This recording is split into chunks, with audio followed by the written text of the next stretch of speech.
اب اس نے اپنا کام شروع کیا. سب سے پہلے الوہیت علی کا عقیدہ. علی عام انسان نہیں ہے، یہ تو خدا کا اوتار ہے، یہ تو مظہر ہے، ان میں تو خدا حلول کر گیا ہے. گاڈ انکارنیٹ وہی جو حضرت مسیح کے ساتھ کیا تھا. یہ میں سملیرٹی چاہتا ہوں پوری طریقے سے آپ نوٹ کریں. وہاں حضرت مسیح کو خدا کا بیٹا بنایا گیا، گاڈ انکارنیٹ، اور یہاں حضرت علی کو خدا بنایا گیا. اس سے 10 قدم آگے کہ یہ تو خدا ہے. الوہیت حضرت علی کا عقیدہ. یہ چیز آج بھی آپ دیکھ سکتے ہیں کہ آج تک بھی دماغوں کے اندر، ذہنوں کے اندر رچی بسی ہوئی ہے. مولا علی کا نعرہ، یا علی مدد، یہ صرف شیعہ ہی تو نہیں لگاتے نعرہ، سنی لگاتے. حالانکہ جب آپ اس کو کمپیئر کریں گے تو حضور صلی اللہ علیہ وسلم کے نام کا یہ نعرہ کبھی نہیں لگتا.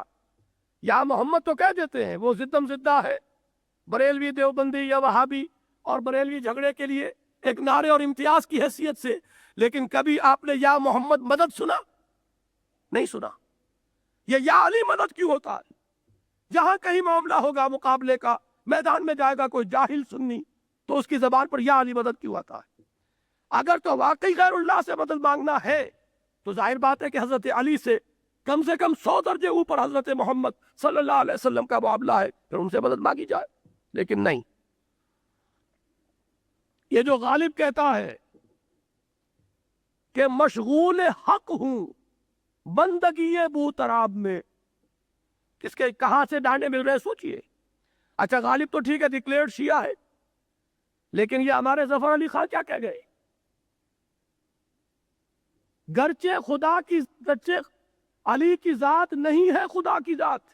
ذرا غور کیجئے مولانا ظفر علی خان، گرچہ علی کی ذات نہیں ہے خدا کی ذات، لیکن نہیں ہے ذات خدا سے جدا علی. غور کیجئے. یہ ہے جس کو میں کہتا ہوں کہ جادو وہ جو سر چڑھ کر بولے. ایک بات کا اس طریقے سے پروپیگنڈا، اس طرح اسے عام کرو کہ غیر شعوری طور پر وہ سب کی زبانوں پر چڑھ جائے. پہلی یہ ڈسرپشن ہے. اسلام کی توحید جو جڑ ہے، بنیاد ہے، اس کو کاٹ کر الوہیت علی. اور یہ خود ہمارے شیعہ بھائیوں کی کتابوں میں موجود ہے کہ حضرت علی کے عہد خلافت میں یہ عبداللہ ابن سبا مزید اپنے 70 ساتھیوں کے ساتھ حضرت علی کے حکم سے زندہ آگ میں جلوایا گیا. اسی بات پر اس نے بڑبڑا کہا کہ آپ خدا ہیں. جب حضرت علی نے سزا سنائی، اس نے پھر کہا کہ ہاں جیسے خدا آزمائش لے، آپ بھی ہمارا امتحان لے رہے ہیں. اور حضرت علی نے انہیں زندہ جلوایا. عبداللہ ابن سبا اپنی جان دے دی، لیکن یہ کہ اسلام میں وہ بڑا فتنہ پیدا کر دیا کہ جو آج تک برگوبار لا رہا ہے. وہ ڈسرپشن جو اندر سے شروع کی ہے، پہلی نوٹ کیجئے حضرت علی کی الوہیت. دوسری، ہر نبی کا ایک وصی ہوتا ہے جس کے حق میں وہ وصیت کر کے جاتا ہے، وہی اس کی خلافت کا اہل ہوتا ہے. اس کو خلیفہ نہ بنایا جائے تو جو خلیفہ بنے گا وہ غاصب ہوگا. اور محمد کے وصی علی ہیں رضی اللہ تعالی عنہ وصلی اللہ علیہ وسلم. یہ دوسرا عقیدہ. لہذا اس کی اب دیکھیے، ناوک نے تیرے سید نہ چھوڑا زمانے میں، نتیجہ کیا نکلا؟ ابو بکر غاصب، عمر غاصب. خیر وہ تو گئے، اللہ کے ہاں جا چکے. اصل جہاں پر کیا وار ہو رہا ہے، عثمان غاصب. یہ غاصب ہے. اب یہ بنیاد ہے، جڑ ہے جس کے اوپر کہ وہ فتنہ اٹھ رہا ہے. مزید اس میں ٹیکنیک استعمال کی گئی. میں سمجھتا ہوں وہی جو میں نے عرض کیا تھا، give the devil is due، کہ اس کی ذہانت کو خراج تحسین ادا کرنا ظلم ہوگا. باقاعدہ جتھے بنائے، خود مختلف جو بھی گورنروں کے صدر مقام تھے وہاں گیا، کچھ عرصے قیام کیا. ٹیکنیک کیا؟ وہی وسپرنگ کیمپین. اگر دمشق میں ہے تو کوفے کے گورنر کے خلاف، مصر کے گورنر کے خلاف، ابھی وہاں تو یہ ہو رہا ہے، یہ ظلم ہو رہا ہے، یہ اقربا پروری ہو رہی ہے، یہ جو ہے لوگ عیش کر رہے ہیں، بدحالتیاں شروع ہو گئی ہیں.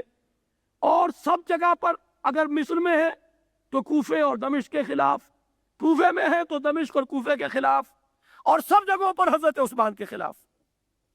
اب آپ ذہن میں رکھیے، آج بھی ہمارا حال یہ ہے 1985 میں کہ کسی ایک شہر میں جو کچھ ہوتا ہے پورے شہر کے لوگوں کو اس کی خبر نہیں ہوتی.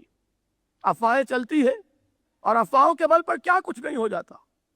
یہ جو کچھ ہوا تھا ہنگامہ اتنا بڑا محرم کے جلوس کے ساتھ، ایک افواہ کسی نے اڑا دی کہ فلاں جو ہے امام بڑا جلا دیا گیا، اب جو آگ لگی اس سے وہ آپ کے سامنے. تو افواہوں کے ذریعے سے لوگوں میں انرسٹ پیدا کر دینا، بے چینی پیدا کر دینا. اس میں ذہن میں رکھیے کہ ایک تو انسانی فطرت کے اندر اللہ تعالیٰ نے جو کچھ کمزوریاں رکھی ہیں، آپ کہیں یہ نہ کہیں کہ یہ میں نے اللہ تعالیٰ کی تخلیق کے اوپر تان کر دیا. اللہ تعالیٰ نے خود فرمایا ہے خلق الانسان ضعیفا، انسان کمزور پیدا کیا گیا ہے. اس کی کمزوری کا ایک پہلو یہ بھی ہے کہ کسی شخص کے بارے میں آپ کہنا بڑا اچھا آدمی ہے، بہت نیک ہے، بہت تہجد گزار ہے، تو آپ کچھ سنی انسنی کر دیں گے، کچھ مانیں گے کچھ نہیں مانیں گے، زیادہ لوگ نہیں مانیں گے. اور کسی کے بارے میں کوئی بری بات کہیے، you will find everyone lending you his ear. کیا فرمایا؟ ہاں ایسا ہے. اب وہ جو برائی ہے وہ پھیلتی، اس کا ثبوت میں دیتا ہوں دور نبوت سے. حضرت عائشہ پر تہمت لگی کہ نہیں؟ جو اس کا آغاز کرنے والے تھے وہ منافق تھے، لیکن جو اس رو میں بہ گئے وہ مومنین صادقین بھی تھے، سچے صاحب ایمان. لیکن یہ کہ کمزوری ہے، جنگل کی آگ کی طرح ایک بات پھیلتی. بہرحال وہ معاملہ اب یہاں ہوا، ہر چہار طرف سے جتھے تیار کیے. اب ظاہر بات ہے کہ یہ سارا شکار بظاہر حضرت علی کا ان سے کوئی تعلق نہیں، معاذ اللہ ثم معاذ اللہ، حضرت علی پر کوئی الزام نہیں. اب انہیں کیا پتا ان کے حوالے سے کیا ہو رہا ہے، انہوں نے تو اپنے عہد خلافت میں ان کو آگ میں جلا دیا، اور وہ کیا کریں اس سے زیادہ. لیکن اندر ہی اندر جو بات پھیل رہی ہے، ان کے اصل حقدار ہونے کا معاملہ، حضرت عثمان کے غاصب ہونے کا معاملہ، غلط خبریں، غلط قسم کے قصے، غلط غلط باتیں پھیل گئی ہیں. اور اب انہوں نے ایک اپنا پلان بنایا، حج کا موسم اس کے لیے منتخب کیا. کیوں؟ کہ کبار صحابہ گئے ہوئے ہوں گے حج کے لیے، مدینہ منورہ ریلیٹیولی خالی ہوگا. اس وقت وہ آئے اب جتھے بنا کر، ایک جتھا مصر سے چلا آ رہا ہے، ایک جتھا شام سے چلا آ رہا ہے، ایک جتھا کوفے سے چلا آ رہا ہے. یہ کوفہ کیا شہر تھا اس تو ذرا سمجھ لیجئے، ایک نیا شہر تھا جو آباد ہوا، اور اس کا آغاز تھا ایک فوجی چھاونی کی حیثیت سے. اس لیے کہ جب ایران پورا فتح ہو گیا اور اس سے بھی آگے یہ جو موجودہ ترکستان ہے اس کا علاقہ جو ہے وہ بھی دارالاسلام میں آ گیا، تو مدینہ منورہ کے بارے میں یہ سمجھا گیا کہ یہاں سے اس کا کنٹرول مشکل ہے. اس لیے ایک درمیانی ایران کی سرحد پر وہ ایک شہر جو ہے وہ ایک چھاونی کی حیثیت سے تعمیر کیا گیا تھا. اور حضرت علی رضی اللہ تعالیٰ عنہ نے اپنے عہد خلافت میں اسی میں مسئلہ سمجھی کہ اپنا دارالخلافہ وہ مدینہ سے منتقل کر دیا کوفے میں. یہ کوفہ جو ہے یہ ایک عجیب فینومینن ہے، اس کو بعد میں ابھی ڈسکس کروں گا کہ ہوا کیا اصل میں. اب کوفے سے بھی چلے آ رہے ہیں، دمشق سے بھی چلے آ رہے ہیں، مصر سے بھی چلے آ رہے ہیں. انہوں نے آ کر حضرت عثمان کے گھر کا محاصرہ کیا کہ تم نے یہ کیا، تم نے یہ کیا، تم نے یہ کیا، لہذا دستبردار ہو جاؤ، خلافت چھوڑ دو.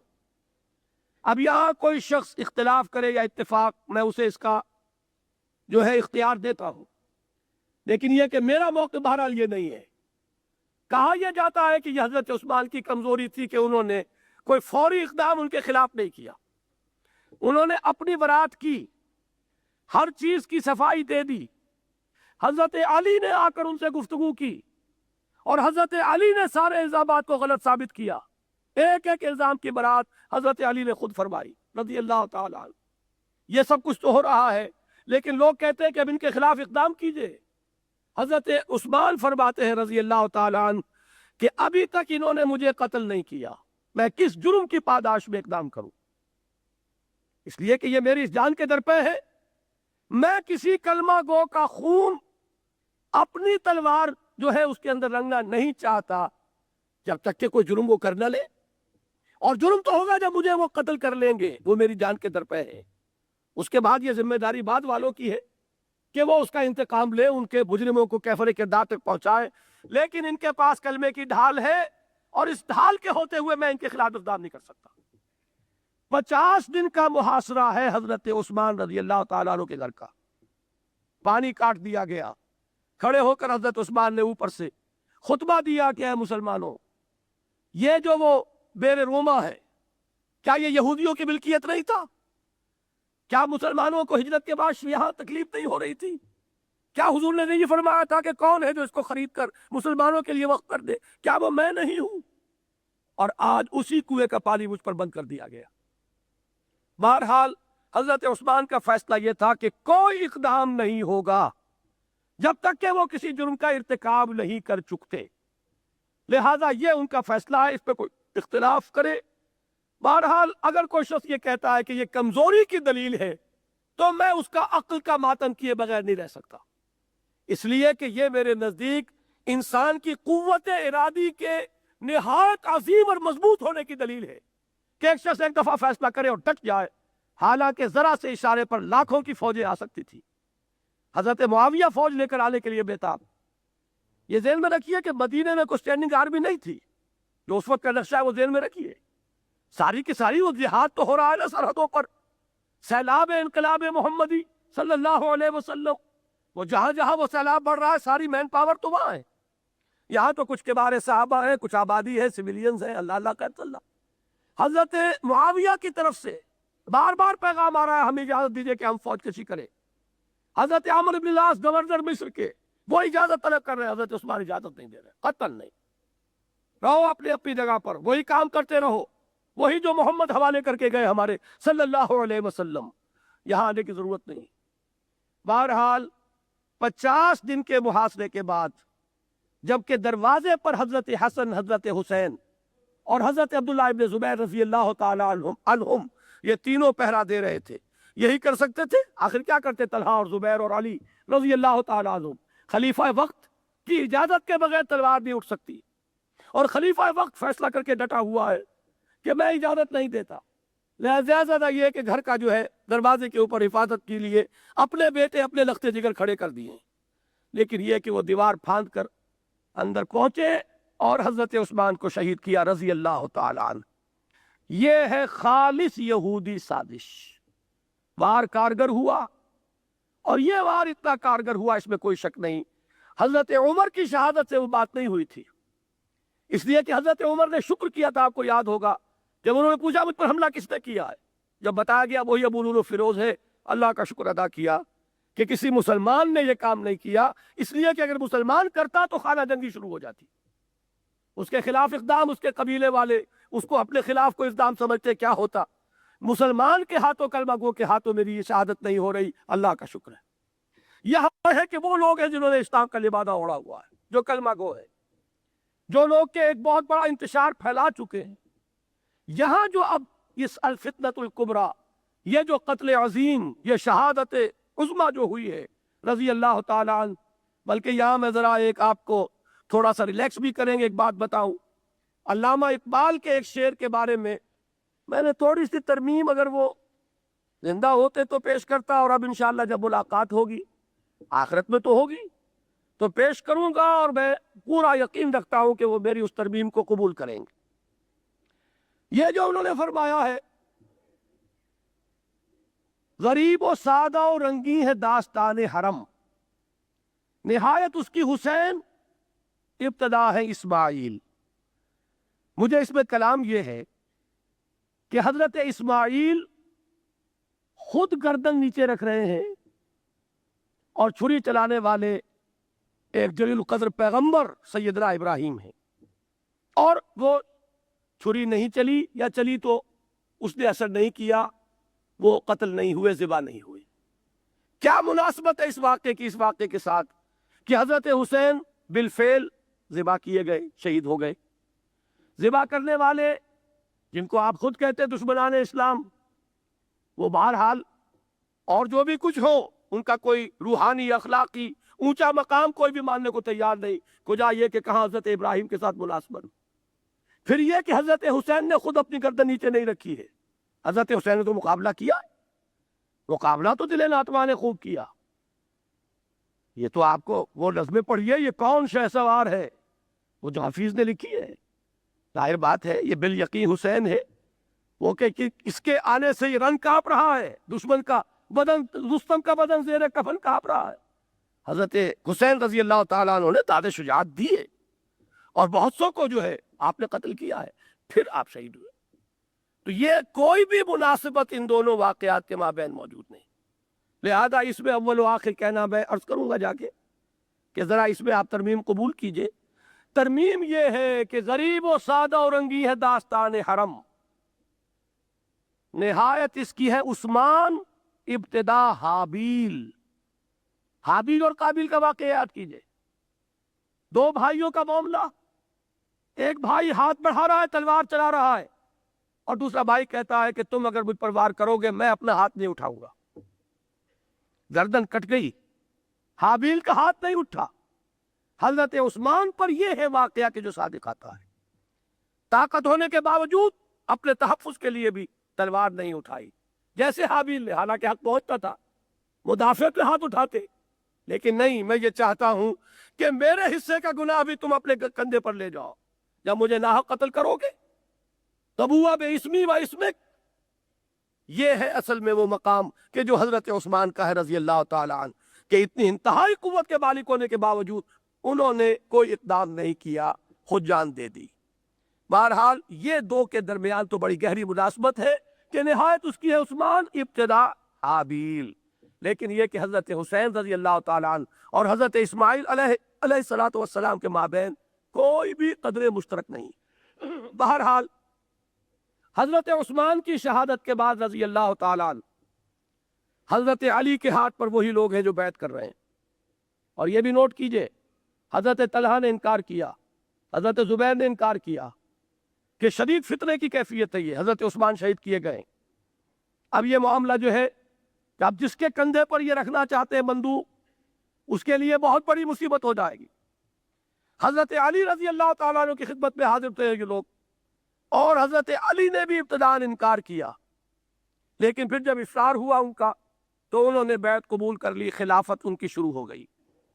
یہاں بھی میں ذرا رک کر آپ کو ایک بات بتا دوں.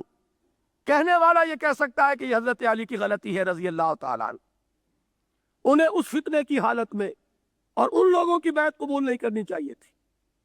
لیکن میرے نزدیک حضرت علی کے اس اقدام کے لیے بہت بڑی جسٹیفیکیشن ہے، اور وہ یہ ہے کہ بہرحال عالم اسلام کو کیوس میں تو نہیں چھوڑا جا سکتا، کوئی نہ کوئی نظم تو ہونا چاہیے، اور اس نظم کی ذمہ داری انہوں نے اپنے کندھے پر اٹھائی.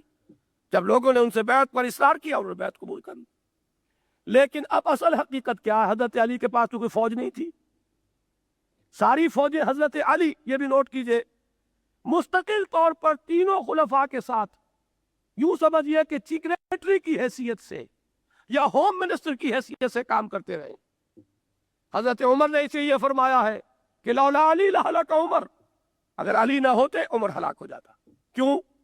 اس لیے کہ جس تیزی کے ساتھ ایکسپینشن ہوئی تھی، اگر درمیان میں دارالخلافہ میں اس کا سیکریٹریٹ منظم نہ کیا گیا ہوتا تو ظاہر ہے کہ کیوس ہو جاتا. اور یہ سارا کام حضرت علی نے کیا تن تنہا رضی اللہ تعالیٰ عنہ. جب ایک موقع پر ایران میں مسلمانوں کو ایک شکست ہوئی، ایک ریورسل ہوئی، اور ایسی سچویشن جو ہے بڑی خوفناک تھی کہ حضرت عمر نے جانے کا ارادہ کیا، تو حضرت علی ہے جنہوں نے روکا. دیکھیے چکی اسی وقت تک چلتی ہے جب تک کہ اس کی وہ کلی جو ہے وہ اپنی جگہ پر قائم ہو. آپ تو در حقیقت اس عالم اسلام کے اس امت کے لیے اس چکی کے کلی کی حیثیت رکھتے ہیں. آپ اپنی جگہ سے ہٹ گئے تو سارا نظام درب برب ہو جائے گا. اسی پر حضرت عمر نے اپنا ارادہ ختم کیا، اور اس وقت وہ دعا مانگی تھی، اللہ مجھے شہادت کی موت عطا فرمائی ہو لیکن اپنے نبی کے شہر میں وہ موت دی ہو. اور ان کی دعا قبول ہوئی. وہ عثمانی میں شہید بھی ہوئے کہ اللہ کی راہ میں قتل بھی ہوئے، اگرچہ وہ رہے مدینہ النبی میں صلی اللہ علیہ وسلم. بہرحال حضرت علی رضی اللہ تعالیٰ عنہ، چونکہ وہ سارا کا سارا نظام انہی کے ہاتھ کا بنا ہوا تھا، وہ رہے ہمیشہ یہیں، لہذا ان کے پاس اپنی کوئی فوج تو نہیں تھی نا. حضرت معاویہ کی کمان میں فوج ہے، حضرت عمر ابن العاص کی کمان میں فوج ہے، اور جو گورنرز ہیں ان کی کمان میں فوج ہے. حضرت علی کے کمان میں کوئی فوج نہیں. لہذا یہاں جو لوگ ان کے گرد جمع ہوئے وہ وہی تھے کہ جو آئے تھے وہ فتنہ جو، وہ عبداللہ ابن سبا کے ساتھی، وہ اصل میں انہوں نے سب سے پہلے حضرت علی رضی اللہ تعالیٰ عنہ کو اپنے حصار میں لے لیا. اور یہی وہ بدقسمتی ہے جو 4.5 برس تک جاری رہی. ایک ایسا ڈائلیما پیدا کیا ہے. میں پھر ان کی ذہانت کو یہاں خراج تحسین ادا کروں گا۔ وہ سازشی کردار جو ہے کس قدر ذہین تھا اس کو سمجھیے۔ جب وہ لوگ جو ہے حضرت علی کے چاروں طرف ہوئے، حضرت علی کے پاس اپنی کوئی فورس نہیں ہے، وہ قصاص کس قوت کی بل پر لیں؟ غور کیجئے، قصاص لینا ہے، وہ قصاص کس قوت کے بل پر لیں؟ اپنی کوئی فوج تو ہے نہیں، کوئی اسٹینڈنگ آرمیز ہے نہیں، کوئی پیرا ملٹری فورسز ہے نہیں، اور آپ کے گرد حصار جو ہے انہی کا بلوائیوں کا ہے۔ لہذا وہ یہ کہہ رہے ہیں حضرت معاویہ سے، حضرت عمرو بن العاص سے کہ بھائی پہلے آپ لوگ ایمان لا، آپ لوگ بیعت کریں اور شامل ہو تو پھر میں قصاص لے لوں گا۔ بتائیے 100% درست بات ہے کہ نہیں؟ ادھر انہیں یہ نظر آ رہا ہے کہ ہم نے بیعت کی نہیں اور ہماری گردن ماری نہیں گئی، اس لیے کہ چاروں طرف کون ہے ان کے؟ اگر ہم سرنڈر کرتے ہیں، جو لوگ ہمارا چارج لیں گے وہ ہمیں شہید کر دیں گے، لہذا وہ اس کے لیے تیار نہیں۔ وہ کہتے ہیں پہلے get rid of these people, ان لوگوں سے اپنا دامن جو ہے چھڑائیے، ان کو کیفر کردار تک پہنچائیے تو ہم حاضر ہیں بیعت کرنے کے لیے۔ اس کو ذہن میں رکھیے، کوئی شخص بھی خلافت کا کلیمنٹ بن کر سامنے نہیں آیا۔ نہ معاویہ نے کبھی یہ دعویٰ کیا کہ میں حقدار ہوں علی کے مقابلے میں خلافت کا، نہ کبھی عمرو بن العاص کا، کوئی سوال ہی پیدا نہیں ہوتا۔ کہاں علی رضی اللہ تعالی عنہ سابقون الاولون میں سے ہے، چاہے بچے تھے، لیکن یہ کہ سب سے زیادہ جس نے تربیت پائی ہے محمد رسول اللہ کی گود میں صلی اللہ علیہ وسلم، وہ تو علی ہے، جو گود سے لے کر اور اپنی اس عمر تک جو ہے حضور کی تربیت سے فیضیاب ہو رہے ہیں۔ تو حضرت عمرو بن العاص صحابی ہے، لیکن ان کی کیا نسبت ہوگی حضرت علی کے ساتھ؟ حضرت معاویہ صحابی ہے، کاتب وحی ہے، بہت سے دوسرے صحابہ سے ان کا رتبہ بہت بلند ہے، لیکن حضرت علی کے مقابلے میں معاذ اللہ کوئی سنی کسی وقت بھی ان کو ان کا مد مقابل بنا کر سامنے نہیں لا سکتا، اور یہ تاریخی حقیقت ہے، کسی نے دعویٰ نہیں کیا۔ طلحہ اور زبیر کھڑے ہوئے، انہیں تو پیشکش کی گئی تھی خلافت کی اور انہوں نے اس کو قبول نہیں کیا، وہ خلافت کے مدعی کہاں ہوتے؟ حضرت عائشہ رضی اللہ تعالی عنہ کیا کبھی وہ خلافت کی مدعی ہو سکتی تھی؟ معاذ اللہ ثم معاذ اللہ۔ یہ سب کچھ کیا ہو رہا ہے؟ وہ دیکھ رہے ہیں کہ وہ لوگ حضرت علی کو اپنے گھیرے میں حصار میں لیے ہوئے۔ اب جب تک یہ مسئلہ بیچ میں سے یہ کانٹا نکلتا نہیں، گاڑی کیسے چلے؟ اگر سرنڈر کرتے ہیں تو وہی ہیں کہ جن کے رحم و کرم پر ہوں گے۔ یہ ہے وہ ڈائلیما جسے میں کہہ رہا ہوں، وہ پیچیدہ صورتحال جو سبائیوں نے پیدا کر دی تھی اس وقت۔ کوئی دشمنی، کوئی نفرت، کوئی عداوت، کوئی بغض ان کبار صحابہ کے مابین نہیں تھا، معاذ اللہ۔ جو کہتا ہے جھوٹ کہتا ہے، اس کا کوئی ثبوت موجود نہیں۔ کوئی ثابت کرے کہ حضرت معاویہ نے کوئی دعویٰ کیا ہو کہ میں مقابلے میں خلافت کا زیادہ حقدار ہوں، کہیں سرے سے اس کا شائبہ بھی موجود نہیں۔ لیکن بہرحال جو کچھ ہوا وہ یہ، حضرت عثمان کے خون کے قصاص کے مدعی بن کر حضرت عائشہ، حضرت طلحہ، حضرت زبیر سب سے پہلے یہ آتے ہیں۔ ابھی امیر معاویہ کا، حضرت عمرو بن العاص کا تو سوال ہی نہیں، وہ تو اپنی گورنریوں میں ہے۔ جنگ جمل، جب دونوں لشکر آمنے سامنے ہوئے ہیں، مصالحت ہو گئی، پتہ چلا ان بلوائیوں کو کہ مصالحت ہو گئی ہے، رات کی تاریکی میں انہوں نے حملہ کر دیا۔ اب آپ اندازہ کیجئے، اس کو اپریشیٹ کیجئے کہ اب جب کہ جنگ شروع کر دی گئی، تحقیق کریں پہلے کہ کس نے شروع کی کس نے نہیں کی۔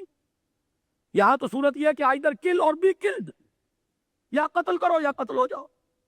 لہذا جو کیوس ہوا ہے، ایک رات میں 10,000 مسلمان شہید ہوئے۔ بتائیے کام کس کا ہو رہا ہے؟ وہ انقلاب کی وہ بڑھتے ہوئی جو اس کی کالمز ہیں ان کو یہاں سے روکا جا رہا ہے، قوت یہاں ختم ہو رہی ہے۔ اب انقلاب محمدی کی توسیع جو ہے اس کو روکنے کا عمل یہاں ہو رہا ہے، مسلمانوں کی طاقت باہم میں ایک دوسرے سے ٹکرا کر ختم ہو رہی ہے۔ حضرت ام المومنین حضرت عائشہ صدیقہ رضی اللہ تعالی عنہا کے اونٹ کے پاس جس طریقے سے داد شجاعت دی ہے لوگوں نے، جس طرح وہ قتل ہو کے گرے ہیں، یہ تاریخ کا ایک عجیب واقعہ ہے۔ حضرت علی رضی اللہ تعالیٰ عنہ کی فوج نے پھر وہ اونٹ کے پاؤں پر جب تلوار ماری ہے، تب وہ اونٹ بیٹھا ہے اور حضرت عائشہ کا جو ہودج ہے وہ نیچے گرا ہے۔ لیکن یہ کہ معاذ اللہ ثم معاذ اللہ، جنگ تھی، لیکن کیا حضرت علی نے حضرت عائشہ کی توہین کی؟ اور کیجئے کہ اگر تو اس نوعیت کی جنگ ہوتی تو پھر جو کچھ ہوتا دنیا میں جس کا رواج ہے وہ اس کا نقشہ دین میں لائیے پورے ادب و احترام کے ساتھ. صرف یہ عرض کیا ہے تو یہ کیا ہے کہ یہ آپ کے کرنے کا کام نہیں تھا. یہ آپ نے جو ذمہ داری اپنے اوپر لے لی یہ آپ کی نہیں تھی اور انہیں رخصت کیا ہے, وہ گئی ہیں. حضرت طلحہ حضرت زبیر دونوں شہید ہوئے ہیں, اگرچہ اس جنگ میں نہیں. وہ بھی جب وہ مصالحت وغیرہ ہو گئی تھی تو اس کے بعد وہ چل دیے تھے, لیکن یہ کہ بعد میں انہی لوگوں نے حضرت علی کے لشکریوں نے قتل کیا. یہ ہے جنگ جمل. پھر جنگ صفین, 70,000 مسلمان اس ایک جنگ میں شہید.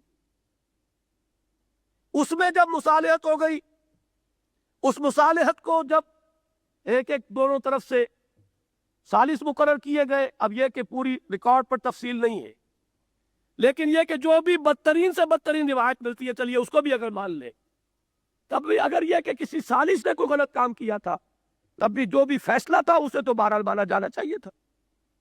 اب وہاں پر بھی وہ پیچیدگی, ایک بہت بڑا لشکر کا حصہ جو حضرت علی کا اس بات پر کٹ گیا حضرت علی رضی اللہ تعالیٰ عنہ سے کہ آپ نے اول تو یہ کہ ثالثی مانی کیوں, اور اگر مان لی تھی تو اب اس کے مطابق آپ قبول کیوں نہیں کرتے. یہ وہ ہے جن کو آپ خوارج کہتے ہیں. اصل میں نوٹ کرنے کی بات کیا ہے, خوارج حضرت معاویہ کی فوج کے لوگ نہیں تھے, خوارج حضرت عمر بن العاص کی فوج کے لوگ نہیں تھے. خوارج وہی تھے کہ جو حضرت علی کے ساتھ تھے, وہی وہاں سے کٹے ہیں. اور پھر تیسری جنگ خوارج کے ساتھ ہوئی حضرت علی کی, 4,000 اس میں مارے گئے. 84,000 کا ٹول ہے 4.5 سال کی 3 جنگوں کا. اس کے علاوہ جو علیحدہ ادھر ادھر کوئی مارے گئے ہوں گے جن کا ریکارڈ نہیں ہے وہ اس سے خارج. یہ ہے وہ اصل فتنہ جو کامیاب ہوا. حضرت عثمان رضی اللہ تعالی عنہ کے خلافت کی شہادت سے جس کا ظہور ہوا, اور حضرت علی رضی اللہ تعالیٰ عنہ کے دور خلافت میں وہ جاری رہا خانہ جنگی کی شکل میں. میں یہاں پہ نوٹ کرانا چاہتا ہوں, نہ اس میں کوئی جرم کوئی الزام حضرت علی پر آتا ہے, نہ حضرت عثمان پر, نہ حضرت معاویہ پر. بات اصل میں کیا ہے, جنگ صفین کے دوران بھی یہ ہوا ہے.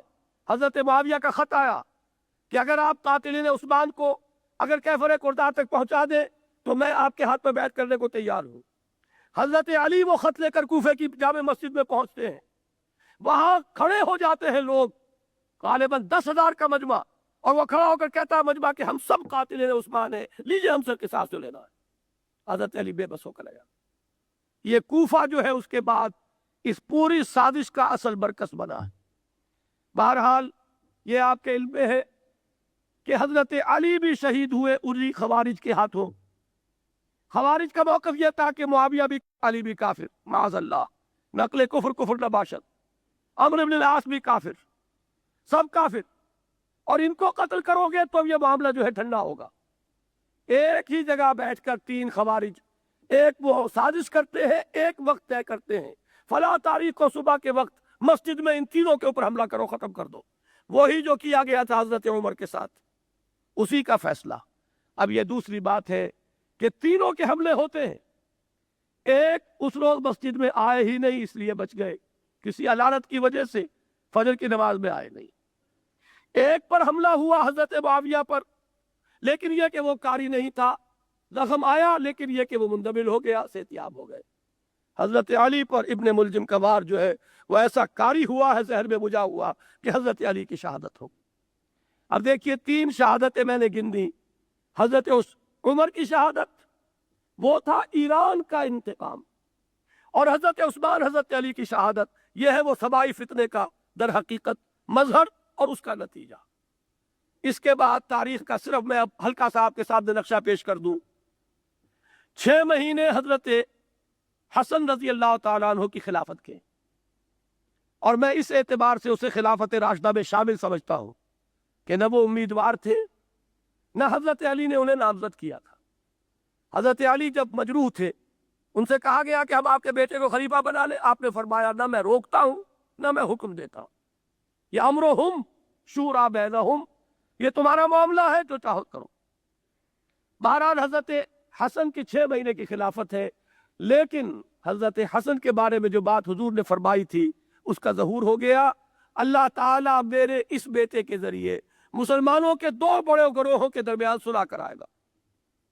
حضرت حسن اپنی شکل و صورت میں بہت مشابہ تھے نبی اکرم صلی اللہ علیہ وسلم کے ساتھ، اپنے مزاج میں بہت ہی حضور سے مشابہ۔ انہوں نے بہت جلدی نوٹ کر لیا کہ اصل فتنہ کہاں ہے، اصل خرابی کہاں ہے۔ بلکہ یہ بھی تاریخ میں ریکارڈڈ ہے کہ حضرت علی کو بھی انہوں نے روکنا چاہا تھا کہ آپ ان کی خلافت قبول نہ کیجئے، انہی میں قاتلین عثمان بھی ہے۔ بہرحال حضرت حسن رضی اللہ تعالیٰ عنہ نے بہت جلدی نوٹ کر لیا، لہذا انہوں نے حضرت امیر معاویہ کے ساتھ مصالحت کی۔ حضرت امیر معاویہ نے بلینک پیپر بھیجا ہے حضرت حسن کے پاس، جو شرطیں چاہے لکھتے مجھے منظور ہے۔ انہوں نے جو شرطیں لکھی وہ منظور۔ یہ اہواز آج کل آپ سنتے ہیں، ایران کا جو یہ خلیج کے بالکل ساتھ ملحق جو صوبہ ہے، اس کا خراج انہوں نے کہا کہ یہ ہمیں دیا جائے، اور یہ کہ جو بھی کچھ آج تک ہوا ہے اس پر کسی کے خلاف تعذیبی کارروائی نہ ہو۔ ایک فتنہ تھا، ایک فتنے کی شکل میں جو کچھ ہوا ہے۔ اب ایک ایک شخص دیکھیے نا، 84,000 آدمی مارے گئے ہیں، اب کس کس کے معاملے کی چھان بین ہوگی؟ لہذا اس کے اوپر یہ چند شرطیں تھیں، اور اس پر حضرت امیر معاویہ سے حضرت حسن کی صلح ہو گئی۔ اب حضرت معاویہ نے بیعت خلافت لی ہے رضی اللہ تعالیٰ، اس سے پہلے کبھی کوئی دعوی خلافت ان کا موجود نہیں۔ اور ایک بات اور یہ نوٹ کر لیجئے کہ اب 20 برس ہے حضرت معاویہ کے رضی اللہ تعالیٰ عنہ، کہ جس میں پھر کوئی خانہ جنگی نہیں، کوئی اختلاف نہیں، کوئی فتنہ نہیں، کوئی بغاوت نہیں، اور پھر کسی درجے میں وہ انقلاب کا سیلاب آگے بڑھا۔ 4.5 سال رکا رہا، ساری توجہات انورڈ، سارا زور جو ہے وہ باہم صرف ہو رہا ہے، لہذا بات رکی رہی۔ اب وہ سیلاب، لیکن اس سیلاب میں اب وہ طاقت نہیں تھی، وہ جوش اور جذبہ نہیں تھا۔ اس کی وجہ یہ ہے کہ بہت سا پانی گزر چکا دریائے راوی میں، کہ بارے صحابہ فوت ہو چکے۔ اب یہ نوجوان جو تھے یا بچے تھے، اب وہ نسل ہے جو یہاں پر ہے، صحابہ تو ہے لیکن وہ صغار صحابہ میں سے۔ دوسرے یہ کہ 84,000 یا اس سے زائد 90,000 مسلمان ایک دوسرے کی تلواروں سے ختم ہو چکے، اندر وہ ذوق پیدا ہو چکا۔ اس اعتبار سے ظاہر بات ہے کہ اس میں وہ بات تو اب آپ کو نظر نہیں آئے گی، لیکن یہ کہ پیش قدمی ہوئی۔ حضرت معاویہ کے زمانے میں ہی جو بحری مہمیں بھیجی گئیں، انہی کے زمانے میں قسطنطنیہ پر پہلا حملہ ہوا، انہی کے زمانے میں ادھر بھی ماوراء النہر کی طرف بھی پیش قدمی ہوئی، لیکن یہ کہ اس کی شان بہرحال وہ نہیں تھی، یہ ہم تسلیم کرتے ہیں۔ اب آتا ہے ایک معاملہ، میں چند منٹ لوں گا، اس میں کربلا کا پس منظر جو ہے وہ واضح ہو جائے، بس پھر گفتگو ختم ہو جائے گی۔ 10 سال گزر گئے ہیں، اچانک ایک تجویز تھی ہے مغیرہ ابن شعبہ کی طرف سے رضی اللہ تعالیٰ عنہ۔ یہ کون ہے؟ طائف کی ایک بزرگ شخصیت، وہ کہ جن کا صلح حدیبیہ میں بھی ذکر آتا ہے۔ اس وقت تک یہ ایمان نہیں لائے تھے، لیکن انہوں نے کہا تھا خطاب کر کے قریش کو کہ تم مجھے کیا سمجھتے ہو، کیا میں تمہارے باپ کے مانند نہیں ہوں؟ اور سب نے کہا تھا کہ ہاں مانتے ہیں، آپ ہمارے والد کی طرح ہیں، بزرگ ہیں۔ تو پھر انہوں نے کہا تھا کہ میں دیکھ کے آیا ہوں محمد کے ساتھیوں کو، خدا کی قسم میں نے بڑے بڑے دربار دیکھے ہوئے ہیں، کسریٰ کا بھی اور قیصر کا بھی، لیکن جو جان ساری، جو محبت، جو عقیدت میں نے محمد کے ساتھیوں میں پائی ہے محمد کے لیے صلی اللہ علیہ وسلم، اس کا حسن عشیر بھی کہیں نہیں دیکھا۔ تو عافیت اسی میں کہ صلح کر لو۔ یہ وہ یہ مغیرہ ابن شعبہ ہے۔ پھر وہ ایمان لائے، وہ تمام صحابہ کے دور میں کارہائے نمایاں انجام دے رہے ہیں۔ حضرت علی اور حضرت معاویہ کا جب جھگڑا چل رہا تھا تو وہ حضرت علی کے ساتھی تھے، حضرت معاویہ کے نہیں تھے۔ لیکن اب جب کہ وہ عالم اسلام کی وحدت ہو چکی، اب وہ سب کا سب جو ہے ایک اتحاد ہے، امن ہے، سکون ہے، وہ حضرت معاویہ کے بھی اب قریبی مصاحبین میں سے وہ یہ تجویز پیش کرتے ہیں۔ ہمارے کچھ تاریخ دانوں نے اب ان کے اوپر بڑا سب و شکم کیا ہے کہ شاید خوشامد کر کے اور حضرت معاویہ کو خوش کرنے کے لیے ایک خوشامدی درباری کی طرح انہوں نے یہ تجویز پیش کی۔ معاذ اللہ، یہ کہنے والوں کو جب کہ کوئی اس کے لیے سند نہیں، کوئی ہمارے پاس اس کے لیے مواد نہیں، ڈرنا چاہیے کہ اللہ تعالیٰ کیا کیا جواب دیں گے۔ میرے نزدیک یہ ان کی اپنی مخلصانہ رائے تھی۔ وہ رائے یہ تھی کہ اگر آپ بغیر اپنے جانشین کا فیصلہ کیے ہوئے چلے گئے تو اندیشہ ہے کہ پھر وہی فتنہ ہوگا. پس منظر میں رکھیے 10 سال پہلے کی 4.5 سال تک جاری رہنے والی خانہ